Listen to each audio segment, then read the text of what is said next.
Let's get on with our introduction. Our special guest, Ray Guy, was a collegiate All-American at Southern Mississippi. He was a gifted athlete. He doubled not only as a punter, but as a field goal kicker as well. Once had a 61-yard field goal versus Utah State. Ray also played safety and had 18 interceptions in 3 years at Southern Mississippi, and was an outstanding baseball pitcher who was drafted while still in high school in the major leagues. In 1973, Ray became the first and only punter ever to be drafted in the first round. He was drafted by the Oakland Raiders. He spent 14 seasons, his entire career with the Raiders, and not only as a punter there, but Ray, again, a tribute to his versatility, his athletic abilities, was also the backup emergency quarterback for the Raiders. His career punting average was 42.4 yards and averaged more than 40 yards in 13 of his 14 seasons in the NFL. 14 seasons for a punter alone is a long time, Ray. I think you'll agree. And an amazing thing, of his 1,049 career regular season punts, only 3 were ever blocked. And for those of you who watch the game today, you know you can see a game where 2 are blocked in a game. This is his entire career, over 1,000 punts, only 3 were ever blocked. He led the NFL in punting in 1974, 1975, 1977, finished second 3 times and third once. He played in 22 postseason games. That's almost 2 more seasons. So if you take his 14-season career, add 22 playoff games, that's almost like adding 2 more seasons. So it'd be almost like playing 16 seasons in the NFL. He played and was selected to 7 Pro Bowls, was named All-Pro 6 times and All-AFC 7 times. There's a lot of things I can say about Ray Guy in terms of what he did on the football field. But today, we are really going to focus a little bit about Ray, not only as a great athlete, but as a great human being. One thing about it is, from a punter standpoint and a kicker, it's not how strong you are. It's not how much strength you have. It's how you use your ability. Kicking is more of a mental thing than a physical thing. You know, it's a blessing, it's a gift, it's an honor to be able to go through your life and do something that you really enjoy doing, but yet keeping everything in perspective of who you are, what you are, and where you come from. You know, we all have an ability to do anything. We just got to find out what that ability is and where we're destined to go. And my question is, which pillar of character is the most important to you and why? What part of character? Character to me is, there again, it goes back to being yourself.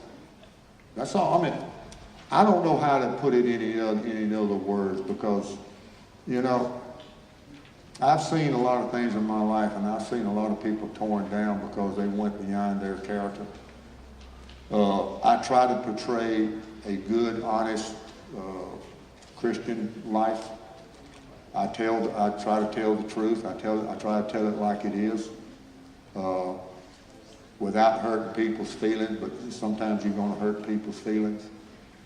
But if you just, like I said, if you just be yourself, you'll be more happier in life. You'll get a lot further in life.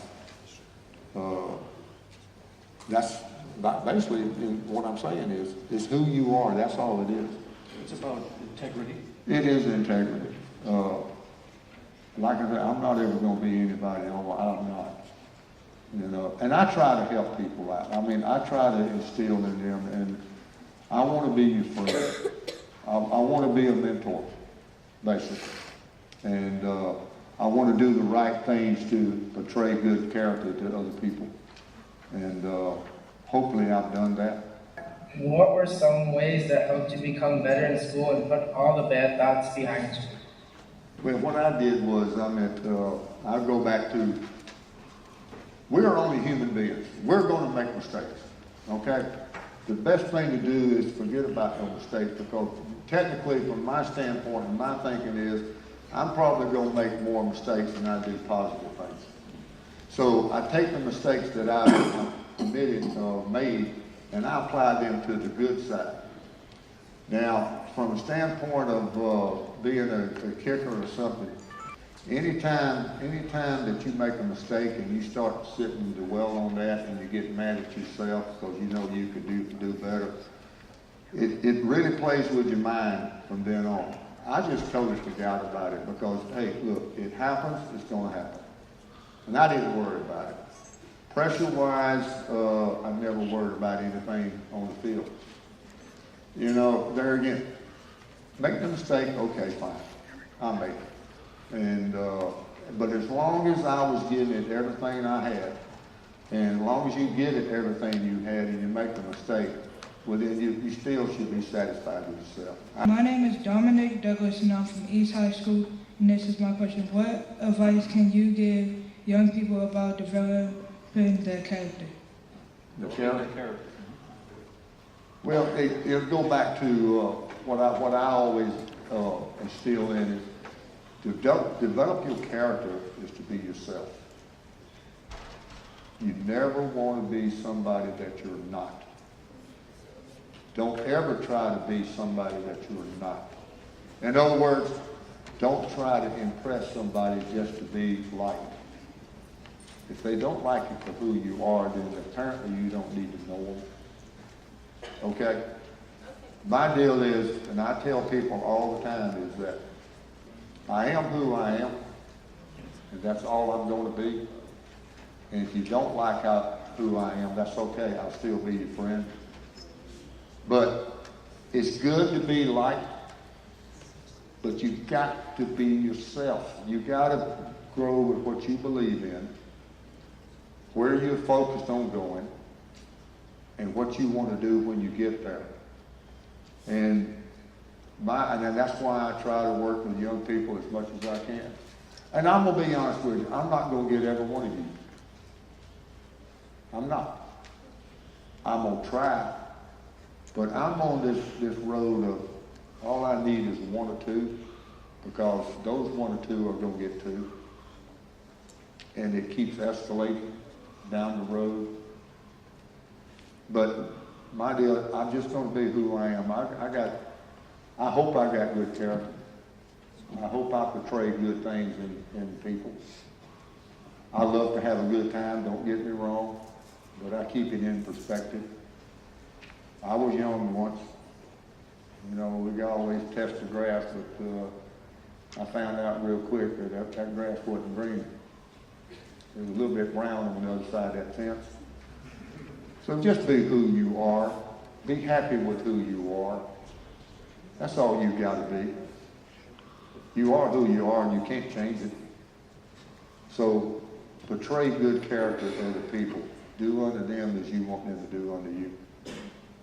In sports, in pro football, is to learn your place on that team. Even though you might not be a starter, but you got to be a player. You got to be a team player. That's what it's all about. It's about teamwork. You learn your role, what you're doing your first year or to the second year or whatever it might be. Just because you're not a starter doesn't mean you're not important. To me, I found out that the guys that are on the second level or the third level in the team rotation is just as important as the guys that they introduced at the start of the game. Because if you'll notice that somewhere during the part of the game, those starters have to come out, maybe from an injury or something. Your second guy goes in, your third guy goes in, but everybody knows their role. They have to be patient. And whatever you do, give it everything you've got. Don't get upset because, well, I'm better than this guy. Well, you might be, but he's a little bit better. He's starting, you're not. You got to know what your role is, and you got to be able to adapt to it. A little bit of respect. That's it. I think a lot of what we are talking about here is respect and achieving. Not everybody is going to achieve Hall of Fame level, but if you have respect for you, yourself, and your teammates, you will receive that personal satisfaction and that accomplishment. We're going to go to a quick video again, right? Because